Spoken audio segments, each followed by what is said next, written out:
I'm going to put my glasses on so I can see you.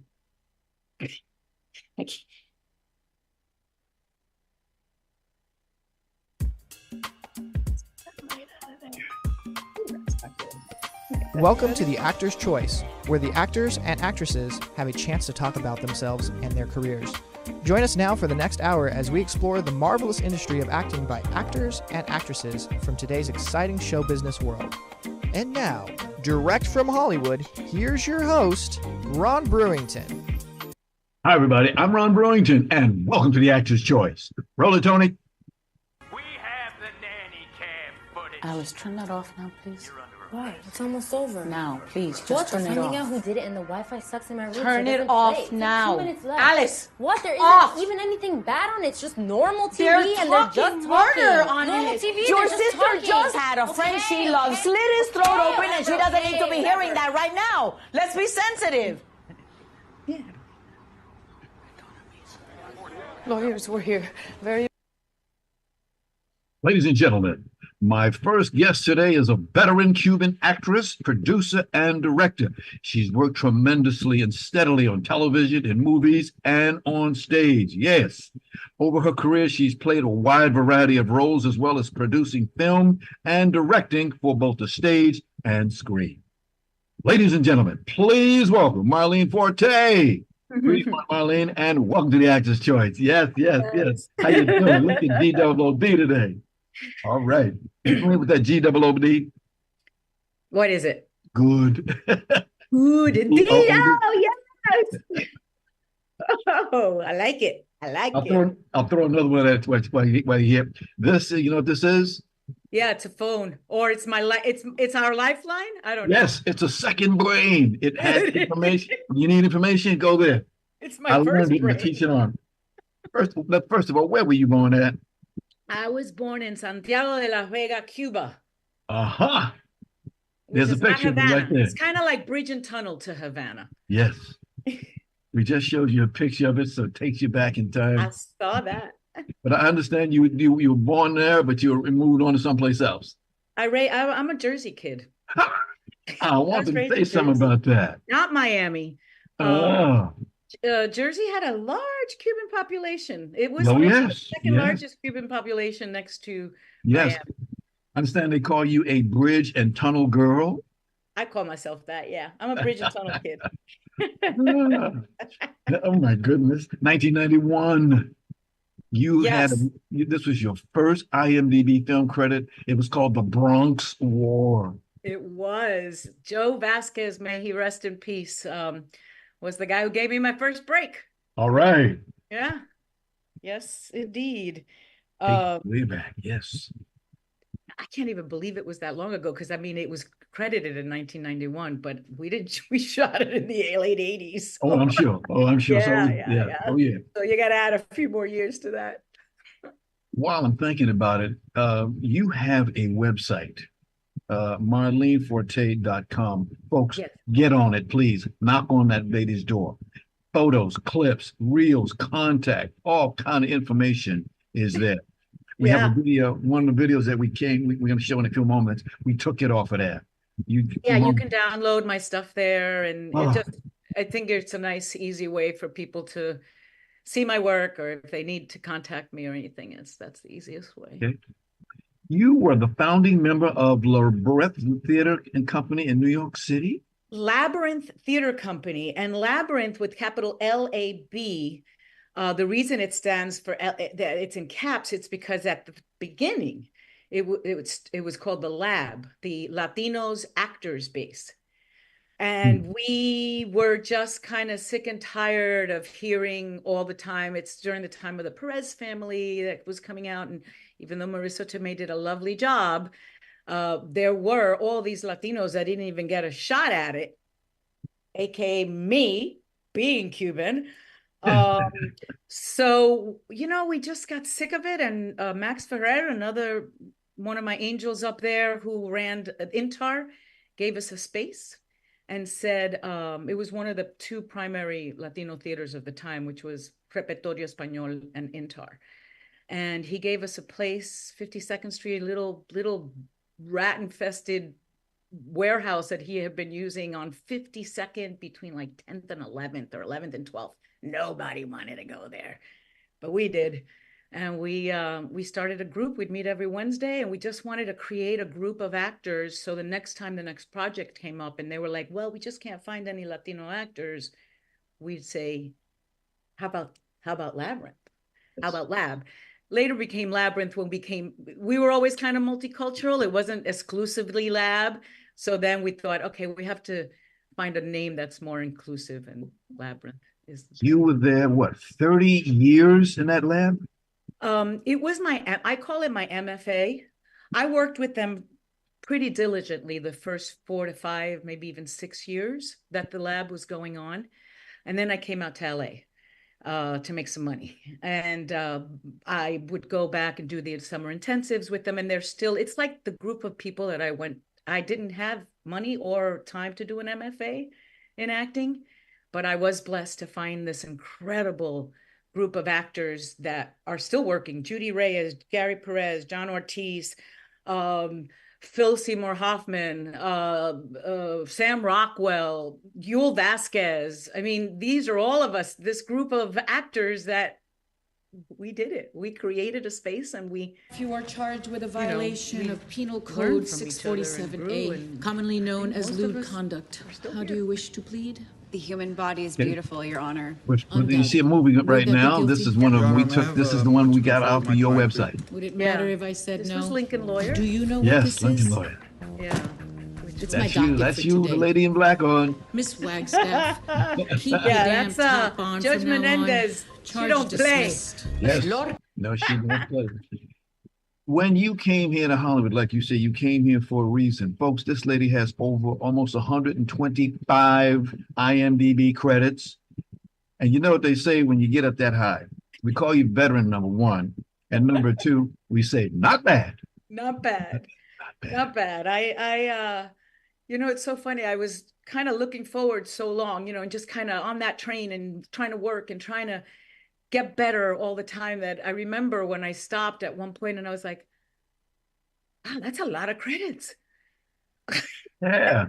It took me a minute to absorb it and say, okay, I guess I'm on the right track. Yes. You do have a wonderful wide variety of roles, I see. Thank you. Yeah, I've been blessed. I've been blessed. God. I have been blessed. It takes talent and a little bit of luck. Yes. Because talent alone sometimes don't cut it. You know that. Got The you. world is full of really talented people. Got you. I see your latest film is called Monster, a TV series, biography, crime, and drama. Yeah, that's the second installation in the Monster series. The first one was the Dahmer series. Okay. He's doing a series of serial killers, and this is the second installation. And I play Martha Cano, which is all these people are real. They're still alive. This is a story. Lyle and Eric Menendez shot their parents here in Los Angeles. I want to say late 80s, early 90s, the whole OJ thing. I mean, that was LA was on fire back then. And these boys have done 30 years for shooting their parents. They were very wealthy, and it seemed that they were ruthless killers. And then there's always monsters that create the monsters, right? And I think that's what this series is about. Ryan Murphy's very good at that. From Glee to American Horror Stories and everything in between. While you're talking about something, there is a restaurant, a Cuban restaurant here in LA, Versailles. Yes. The gentleman who owns it, founder, Mr. Garcia. Oh my God, I don't know Mr. Garcia. Actually, he's one of the Cubans. I've never met Andy Garcia, and I've never met this gentleman either. So 2 largest Cubans in LA, and for some reason in my journey, I've never come across. I've been to Versailles. Yes.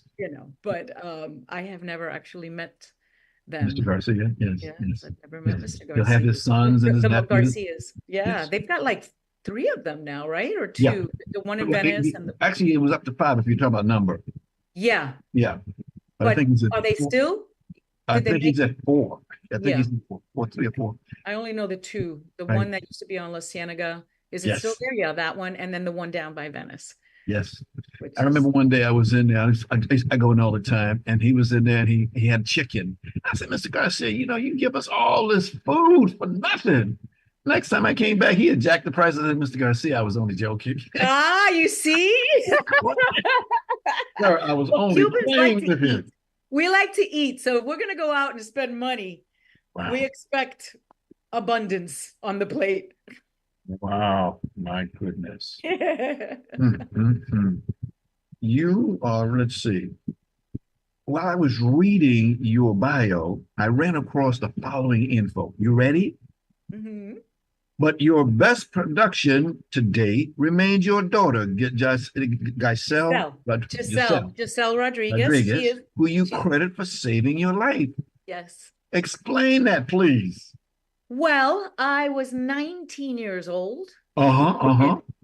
And trying to be an actor. I played house with Giselle's dad for 4 years through college. Uh-huh. Went off to become a doctor. He wanted a doctor's wife. I wanted to be an actor.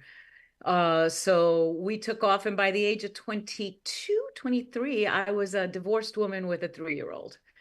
So I had this anchor that I could never get too crazy with.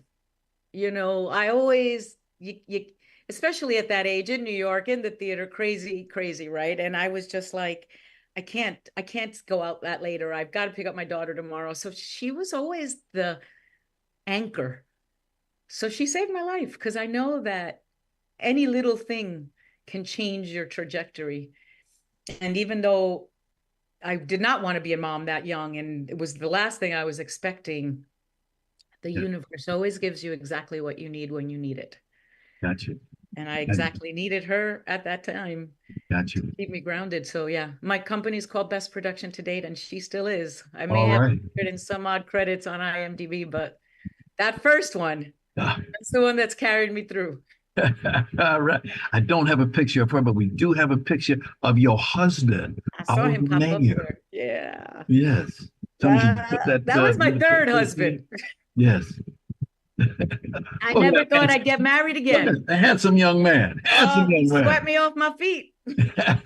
He's a playwright. He wrote plays for me. Yes. I mean, that's a way to woo an actor. Yes. So yeah, we've been married now. We've been together almost over 20 years. Woo! That's great. Hollywood. Oh yeah, Yeah, that one stuck. Excellent. An actor and a playwright are a good combination. Yes. Got another one for you. You ready for this one? Yep, go ahead. Number 14, please, Tony. There's a picture. Yeah, that's us. There's that smile. I think that was at Altered Carbon's premiere. Yes. If I'm not mistaken. Yeah. Wow. Yeah, he's my second angel on this earth. My first one is my daughter. Mm-hmm. And he really he saw me, because I wasn't looking to get married. We were both in different situations and with people at the time, and the last thing in my mind was another marriage. Yeah, he just he wasn't gonna let me go. Yes. As you know, we had him on our show recently, and and he made it possible for you to be here. And thank him very much for sending you out. I will. He's So, big fan of yours. Got you. So, what are you doing these days? Well, I just wrapped Monsters. Okay. That was I had my wrap party tonight for that, and I have a small recurring on The Rookie. I play the mom to the new girl, to the new rookie. So I'm coming back now in July to do one more episode of that, and then I'm shooting an indie horror movie, psychological thrillers that I'm working on, called Touch Me. And I kind of play the Rensfield to the monster. Yes. This alien who comes and is trying to, clone himself and take over the world. And I play this kind of Cuban Nazi caretaker. It's fun, lots of fun. My head explodes. It's going to be great. Wow. Mm. So that's on the docket for the summer. Marlene, God bless you. Thank you so much for being here today. It was indeed a pleasure. I say again, a pleasure having you as a guest on our program, The Actor's Choice. By the way, you have brought a lot of information to our audience. Audience, I hope you paid attention and learned something from what this lady put out. She's a veteran.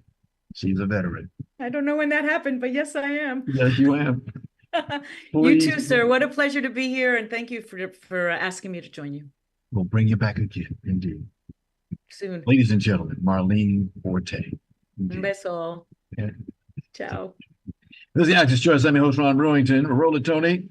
We would like to let you know that we're asking the Actor's Choice Squad to help former baseball player Kurt Flood into the Baseball Hall of Fame. Kurt, who passed away January 20th, 1997. He's the husband of one of our wonderful guests, renowned actress Judy Pace. So please give us a call to our office, 213-349-3941. That's 213-349-3941. Okay?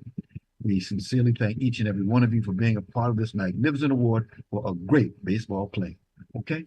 Roll it, Tony! Our June Summer Fun show is The Outsider by Paul Slade Smith. And this is one of the funniest plays I've read in some time. And it's, like I said, it's an election year. And this is about the worst possible.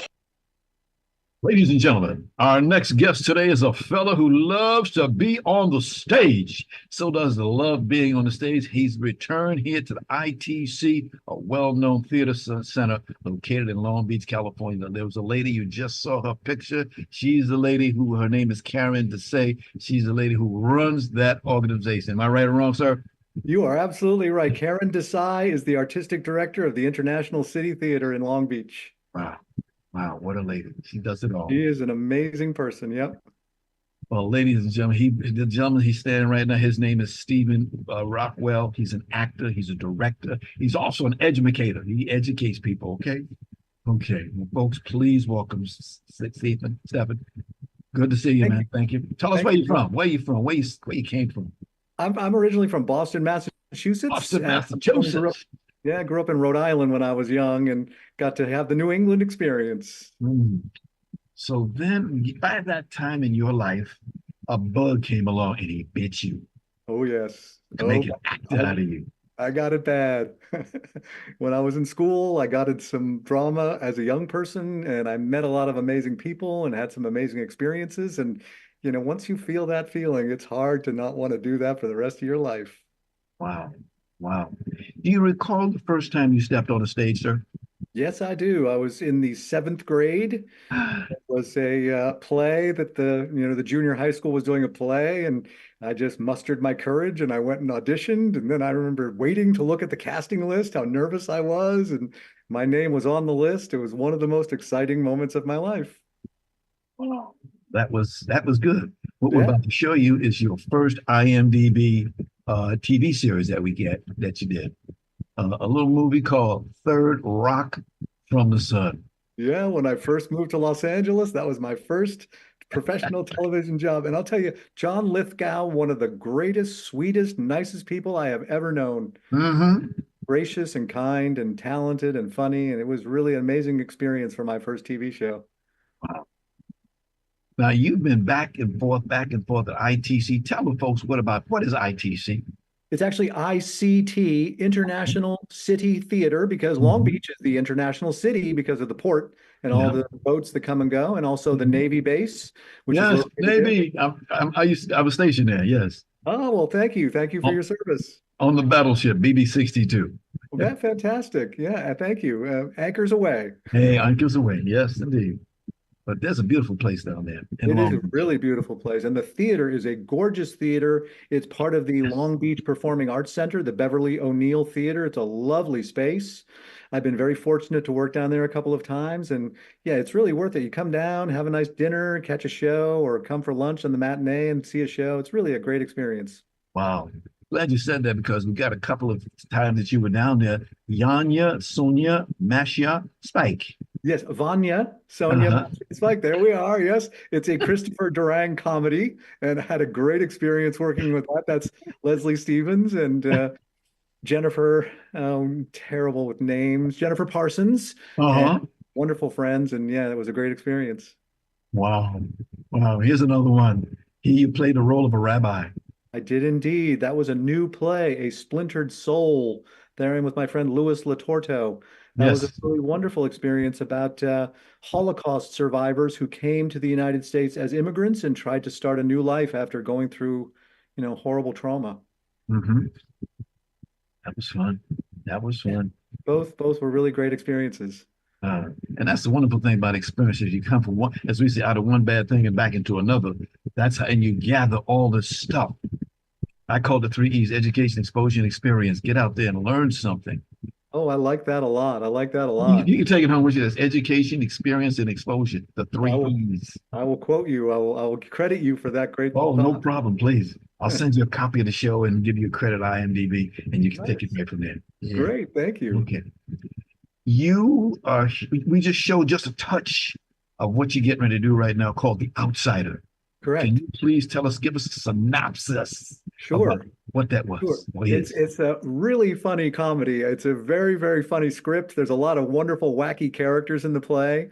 It's described as a play that skewers politics but celebrates democracy. And I like that because democracy is a wonderful thing. We are really lucky that we live in a democracy. But politics has certainly seemed to have gotten a little crazy. And the play doesn't take sides. It doesn't pick one side or the other. It just sort of shows how crazy politics has gotten. And we've kind of gotten away from the central message that democracy is a pretty good form of government if we just make it work properly. I know sometimes I have to talk to people. I say there's politics and then there's politician. There you go. That's it. My character is the lieutenant governor of a small state. And the governor, at the beginning of the play, the governor gets caught up in a sex scandal and has to resign. So I become the governor. My character is a really smart, sort of a policy wonk. He's really good at the numbers and at the policies and writing the legislation, but he is terrible on TV. He's not a good public speaker. He's not good at the sort of showmanship part of it. So the comedy is all these people trying to teach me how to be a politician, and I'm not very good at it. So there's a lot of hilarity that ensues. There are a lot of politicians, if I might say. I'm not going to mention no names. I'm keeping it open. They would need to go back to school and learn something about being a politician. Well, I just feel a little bit like, civil discourse seems to have gone out the window, and the idea of working together and compromising to find solutions to problems. This is something I think all of us would like, but sometimes feels like the politicians have a different agenda. Yes. So the play is kind of a comedy based on those themes. So when you got selected for this, Stephen, how'd you feel? So excited. Very blessed to have a relationship with Michael Donovan at Michael Donovan Casting and Richie Ferris, his partner, and they have brought me in for auditioning before. And when they called me up and said I'd gotten the job, I was thrilled. I'm grateful to them. I'm grateful to Karen, grateful to our director, Brian Schnipper, who is a really wonderful man and terrific director. He's doing a great job. He's assembled an excellent cast. We have terrific design team making us all look good. And yeah, the whole thing seems to be coming together just in the nick of time. Mr. Rockwell, can you see this play as a movie? I could see this play as a movie. Yes, absolutely. I also think it could have a TV series. It could be like a sitcom, like there could be a spin-off, a sitcom of all these wacky characters working in the governor's office and all the silly things that happen. But I think it could definitely be a movie. The playwright, Paul Slade Smith, is also an actor. But he's written a number of plays. I believe this is the Los Angeles area premiere of this play that's never been done in our neighborhood, in our area, The Outsider. And he's really written a real great play. It's very funny and got a good message and a lot of heart. Oh, my goodness. We just happen to have a video. This is where you'll hear from Karen. She'll say a few things about what's going to happen to you if you come and see this play. Okay, great. Roll it, Tony. A very funny play. Really looking forward to it. When you subscribe, there's lots of benefits, besides saving money and on shows and tickets and parking. We also have a dinner package with a restaurant, a couple restaurants that are really wonderful and save you even more money. And also subscribers get a restaurant discount card with 20% off. Wow. Thank you, Karen. She did it again. It's a really good deal. It's a very good deal. You should take her up on it because, hey, you could have a lovely dinner, come and see a show, and save yourself some money. Yes, as we like to say, she done it again. Yes, she has. She's really amazing. She's a terrific person and an amazing artistic director. Yes. Now, you open up June 14th through June the 30th? Correct. This coming Friday, June 14, we have previews on Wednesday and Thursday. That's the 12th and the 13th. We open on Friday the 14th, and we run through Sunday, June 30th. Show times are Thursday, Friday, and Saturday nights at 7:30, Sundays at 2 p.m. Wow. That's wonderful. Marvelous. Marvelous. Here's a view that we take outside of the vendor itself here. There you go. Well, that's it. There it is, the Beverly O'Neill Theater. It's a beautiful theater. So lovely place to work. Tony, can you show us what's the next one? It's because look at that. Look at that. I believe it was designed by the same people who designed the Mark Taper Forum downtown. Exactly. Yeah, at the Center Theater Group downtown. Wow. Wow. That's beautiful. I understand your cast got 4 women, 3 men? 4 women and 3 men, that's correct. And all ages. There's some older folks like me. There's some young folks. It's got a great range. You, as I look at your resume, sir, you move around a lot. You do a lot of this, you do a lot of that. You teach over the a school surrounding. Can you tell us about that? Yes. Oh, I'm thrilled. It's my side gig, as we say, is I'm an acting professor, an adjunct professor of acting at AMDA College of the Performing Arts in Hollywood. That stands for American Musical and Dramatic Academy. Yes. It's a BFA program, and we teach the next generation of artists how to go out there and conquer the world. There's a musical theater program, there's a dance theater program, and there's an acting program, and I work in the acting program. It's been a really, really wonderful job. Okay. Can you tell us where this is located at? It's in Hollywood, California, right across the street from the Capitol Records building on Yucca and Vine. Okay. Good deal. God bless it. Getting a lot of people out there, a lot of folks out there. I just, one of the things that I enjoy about this job is the fact you started out in the stage work. And I say this from the bottom of my heart. A lot of people come here to Hollywood. They want to be a star. Nothing wrong with that. Nope. But they will do television. They'll do screen, but they will not get up on that stage. Can you give me some advice on that? What advice would you tell somebody? Well, I think what I would say is it's a different kettle of fish. Going on stage live is not the same as in front of a camera. And look, I think acting on camera is exciting and fun. There are some amazing actors who work in film and television who I am in awe of and inspired by. But, if you mess up on camera, they say cut, and then you get to try it again. You mess up on stage, there's no way to say cut. You got to keep going and make it work. And there's a different kind of excitement, but there's also a different kind of nervous energy. And I think some people just would prefer not to go down that path. I hear you. Can you For me personally, I'm a theater rat. I couldn't live without it. I love television and film, and it's certainly lucrative. It's a good job to have to help balance and pay the bills and all those things like that. If I never made another TV show again, I'd be sad, but I'd be able to be okay. If I never did another play again, I'm not sure I could make it. Did you hear that, folks? Did you hear what he said? Of course, I hope I get to do more TV shows. Don't get me wrong, but make a few bucks on the side. Ain't nothing wrong with that. Sure. And meet great people and have fun experiences. It's all good. Indeed. Before you leave, can you tell us where we get tickets? How do we get tickets? Yes. I don't have the information right in front of me. What I can tell you is there's International City Theater. I think it's .org. There's a website you can go to, and there's a phone number as well. And you should call that phone number, make a reservation, or go to that website, make a reservation, look into the package that Karen described about maybe doing a dinner, and you can get a little discount on that. And I think that's all located on their website. I think it's internationalcitytheater.org. The phone number, I don't have it in front of me. That was very bad of me. But I can share that with you, and maybe you can share it with your viewers. Outstanding. We'll put it up on our room. Indeed. Stephen, thank you very much for letting us know about a new play they should see.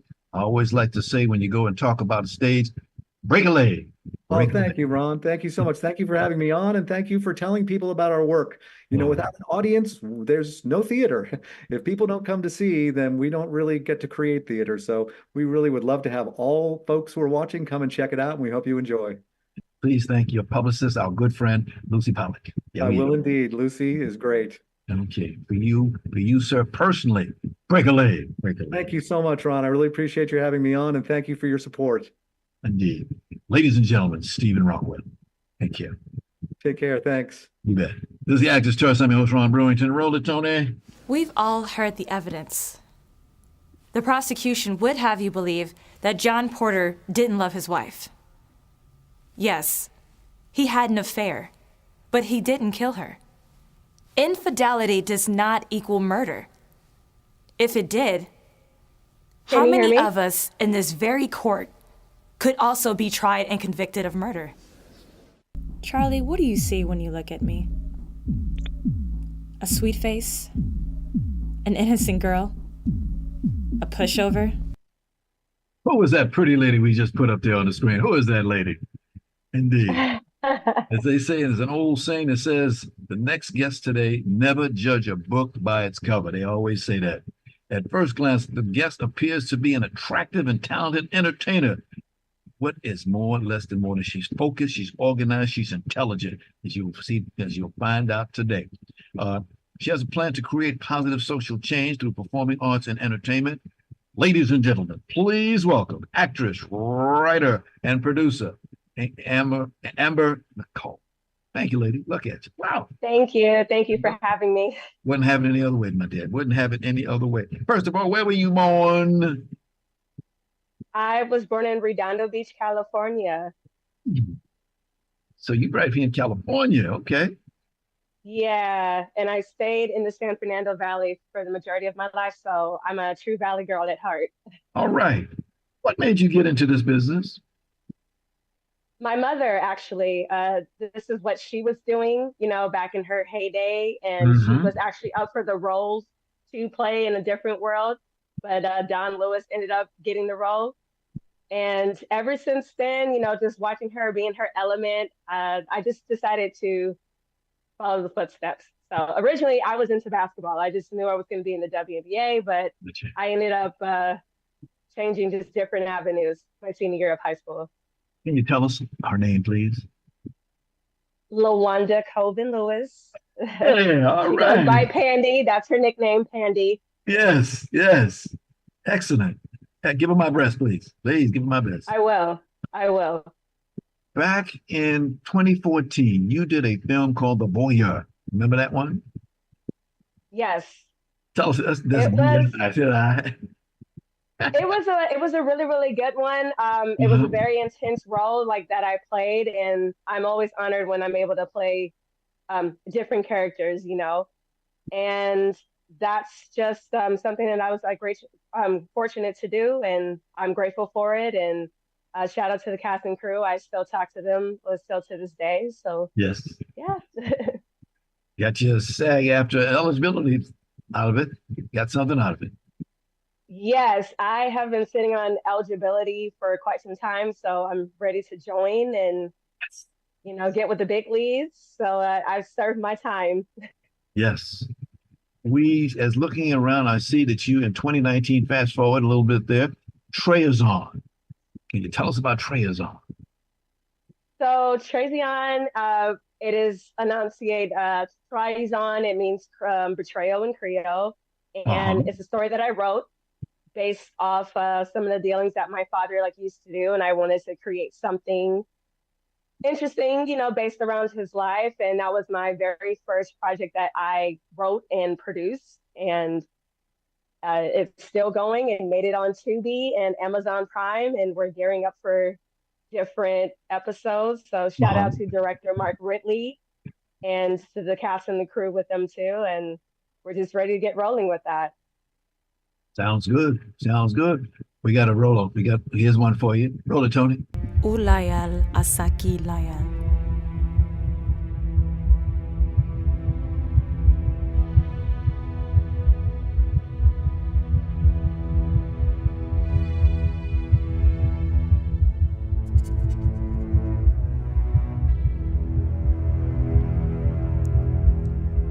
honesty is appreciated.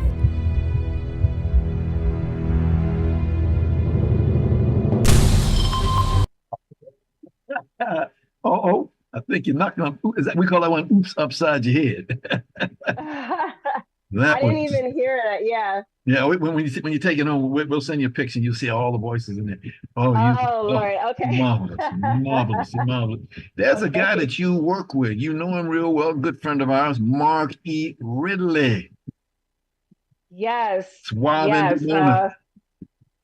Without Mr. Ridley, I don't know where I would be, especially when it came to this project. We had to start it again. We've been doing this since the beginning of the pandemic, but he really taught me a lot of things behind the scenes and what it really takes to get it together and have the strength and the courage and the will and to keep fighting for another day. So I definitely appreciate Mr. Mark Ridley.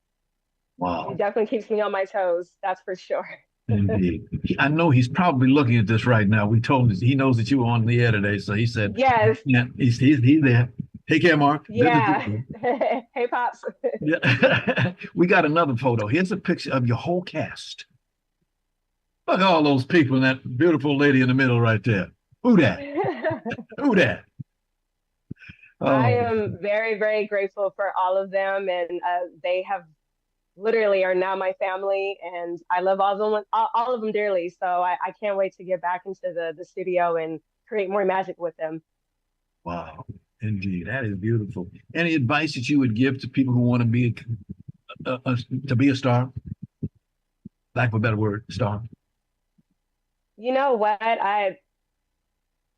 Because I always have to remind myself, and it's really never give up.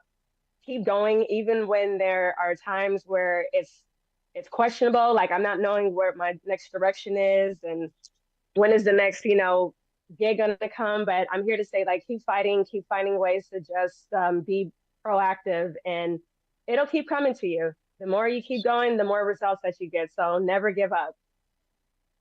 So what do you do when you're not working? When I'm not working, I'm actually in the lab, meaning acting school, sharpening my craft, and that's what I do. The lab, can you tell us about it, where it is? Can you give a plug for them?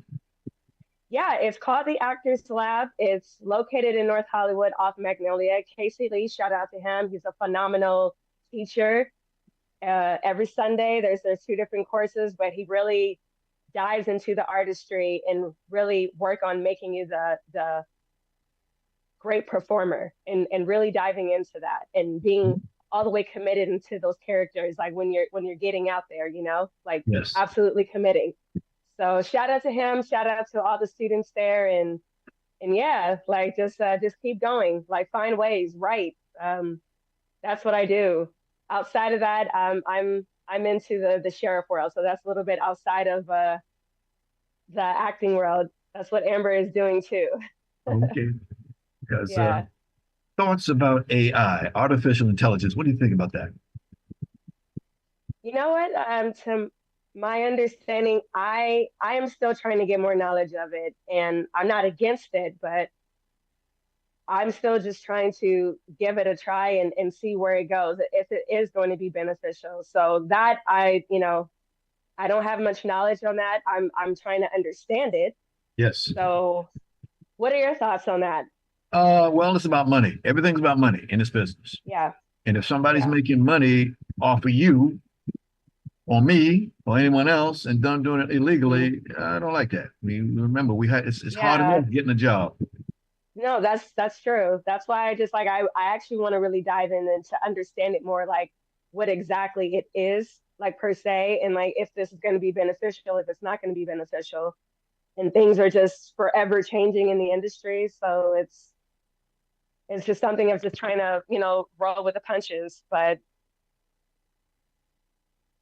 we'll see. To be continued on that. Yes. Here's one of my favorite questions.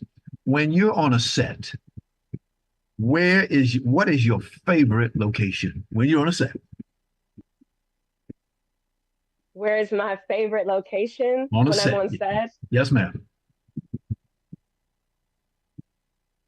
Lord forgive me, but it's actually the catering. Like, Yes. you My can favorite. always find me in the catering. Yes. Yeah, it's like you can always find me in the catering, Oh, breakfast, lunch, and goodness. dinner. Craft service. Yes. That's where you know where's Amber catering. Wow. Oh, that was marvelous when you said that. Brain, we got it together. We got it. We got the eyeball together. Oh, yeah. Yes, catering. Yes, take care of the food. That's got to take care of it. See, Yeah, for those of you who are not, absolutely. yes, because if you've never been on a set, ladies and gentlemen, please, when it's outside the street and all around the places, food, take care of that food. I've been in a Yes, couple because of we're movies. there for hours, Yes, hours and hours and hours. So I'm like, in order to rejuvenate myself, I must be at the catering. So yes. Well, I see you got a couple of new movies making out. Alice and Jerome. yes, so shout out to Diana, who's the writer and producer of that, and I was a part of her series, and Uh-huh. it's now booming into season 2. So congratulations to her. It's Yes, always a pleasure working with her as well. And I just finished up a feature film called Envy Leads the Way, yes. written and produced by Varian Codfield. So shout out to him and my co-actors, Nathaniel Anderson and Deanne Parker. All right. So yeah, it was an amazing experience. Children of Elena. Say it again. Children of Elena. Oh yes, Detective Samuels. I played in that as a feature film as a detective. Uh-huh. And it's interesting. I end up getting more roles as a detective or a lawyer as opposed to what people really think I should be playing. Like since I have a lot of tattoos, Yes. and it's always an honor to play something and not fall into the stereotype of like what people think you should be in. Wow. That's beautiful because there's opportunity, so many opportunities. Did you ever think when you were younger that you would be where you're at right now? No, I honestly I thought I was honestly going to be somewhere in basketball or track and field. Like that was my secondary sport that I love as well. So I just knew that I was going to be in the WNBA. So this acting, it really took a left field, but I actually enjoy it. So it's therapeutic. It's my outlet. Uh, as they say, knowing folks in the industry is very good. Get to know people. That's the beautiful thing Yeah. about it. Yes. It's been an honor just getting to know some people and their stories along the way, you know, as you're working with people on set and it just all walks of life. It's amazing experience. It is. Wow. Because one day you're going to have a star on the Hollywood Walk of Fame, aren't you? Yes, we're gonna manifest. We're manifesting that. Like I have an Oscar on my arm, so I'm like, I'm pretty sure you know, I don't know if you can see that, but I it's can see it. Yes. it's literally an Oscar with film rolling out of it. So That's beautiful. That's beautiful. manifest. Mm. Roles that you like to do. I mean, there's a variety out there, but what's some of the roles that you really like to do? I like the lawyer roles. I like the detective roles. My dream role is to be in an action film, like the Black Angelina Jolie. Like that's what I want to claim.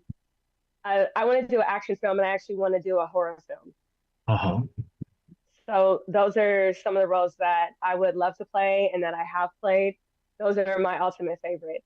And like I was mentioning before, like I barely get roles that consist of, you know, like the tough girl or the edgy girl, you know, because I have all the tattoos and stuff. So I Yes. never get picked for it. It's really it's kind of funny. It's funny about that because it's like, okay, well, I'll get the auditions and then I don't get it. But if I get a lawyer role or a girl next door or something like that, I end up booking it. So go figure with that, right? Wow, because again, when you have to do that audition, a lot of people don't understand what that's all about. They just Yeah. go up there and no, attitude. Think you're going to get that job. You got to show them the best that you got. Give Yeah. the best version of yourself, like when you're doing that self tape. I mean, it's better now because like back in the day, you had to go into the room full of 5, 6 people, Uh-huh. live and in color, which can be nerve wracking, you know. So Mm. at least with self tape, you know, you can go for it and not have to deal with like 5 or 6 eyeballs like on you. right then and there. Wow. I'm listening to what this young lady is talking about, folks, because again, this is it's a whole different generation now. You're seeing a different kind of, yes. What do you think about what do you think? Like as far as like how things are in the entertainment industry now. Uh-huh. I'm gonna be honest, like there's some things I like, there's some things I don't like, specifically the social. Wow. Interesting. Oh, there's two of us. Hi guys. Two of us. Three of us. Okay, we lost her. Okay. Seems that we've seemed to have lost a lady. Thank you. Okay. Let's see. Who is our next person? She should be coming, or she should be here by now. So we can get moving on this.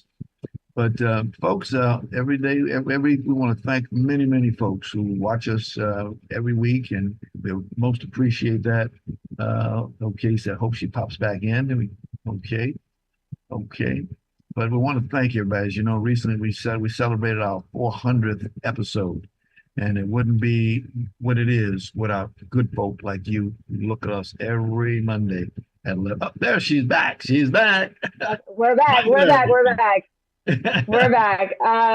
And to answer your question, like I was saying, I remember when social media wasn't a factor. Yes. Like you didn't have any of that. I miss those days. I miss actually going into like, the photo lab and getting headshots and things of that sort. And I feel like now it's kind of based off that, like how many followers you have. I mean, I guess is important to some degree, but I'm all about the art and actually doing the training and the Stanislavski, the Lee Strasberg, the theater, Shakespeare, things of that sort that really matter.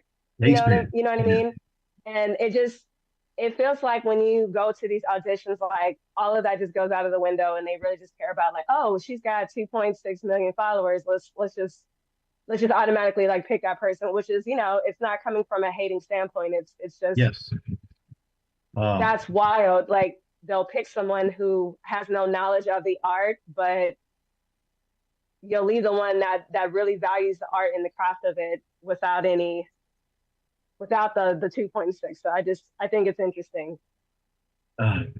When you meet a lot of people. Yeah. What's it like meeting all these people, fellow actors and actresses? What's that like?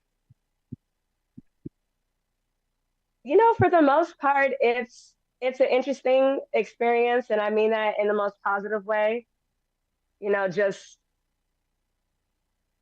getting people's other perspective of what acting means to them and what they do to prepare for a role. And, I just feel like it's always room to grow and to learn.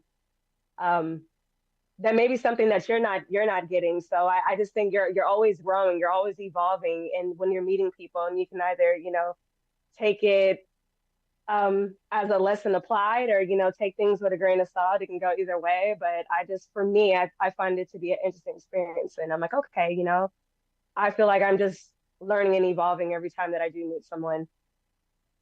You got a great attitude, lady. That's where it's at. Start with the attitude. Indeed. Yeah, you know what? And sometimes there are some that the know-it-alls. I just I eat the humble pie, and I'm like, okay, I'm gonna do my thing. I'm gonna give it Amber Nicolle, and they do their thing, and let's just get through it. So you have to have the right attitude. Yes, Amber, I can see that your mother is very proud of you. I can see that. Oh yeah. Yes. Now, if she's still working now, would you guys what would you see with you guys working together? Actually, you know what? I plan on putting her in an episode or two, like with my Trezion project. So that would definitely be funny. Yeah, that would definitely be funny because she has quite the personality. Yes. So she actually needs a reality show, but that's a different story for another day. Wow. That's wonderful. Amber, we are out of time right now. Unfortunately, we want to thank you very, very much for being here today. Do come back again, please. Thank you for having me. Wouldn't have it no other way, ma'am. Thank you for sharing what you've been doing over the years in the business of acting. Keep on. Yes. Ladies and gentlemen, Amber and Nicolle, thank you very much. Take care. Thank you. Yeah. Well, I want to thank our sponsors, Harvey Brandman's Photography is an Art. Ron Irwin's Lose Life, The Way to Lose Weight. Larry Buford's book To the Future, Time Travel, Message in a Capsule. State Farm agent Carla Green and veteran actor Rob Brownstein's actor training facility and actor space. And much thanks to our guest today, actress, producer, director Marlene Forte, actor Stephen Rockwell, actress, writer, producer Amber Nicolle. And the Actor's Choice is a presentation of B&B Productions. Rudolph Brewington is the president. Sydney Chandler, she's our executive producer. Special thanks goes out to our ever-growing audience. We thank you, we thank you, we thank you. I'm Ron Brewington. Be well. We'll see you next time.